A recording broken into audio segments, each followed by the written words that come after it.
Magandang araw. Maagang nagising yung boss ko. Tinutusan ako na magpapaaraw daw kami. Umiiyak pa kanina. Dapat daw before 7 nasa terrace na kami. Nakakatamad pa sanang bumangon, kaso wala tayong magagawa. Ika nga sa kasabihan, ang utos ng hari ay di nababali. Kaya ito, saktong 6:30 ng umaga, nandito na kami. Habang ini-enjoy namin yung init ng pagmamahal ni Haring Araw, tanaw naman namin ang bughaw na kalangitan. Dampi ng sariwang hangin, mga puno, huni ng mga ibon.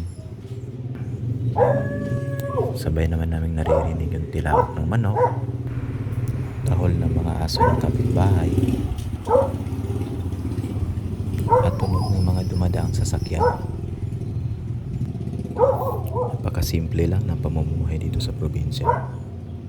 Pero masaya, lalo na't kasama ang pamilya.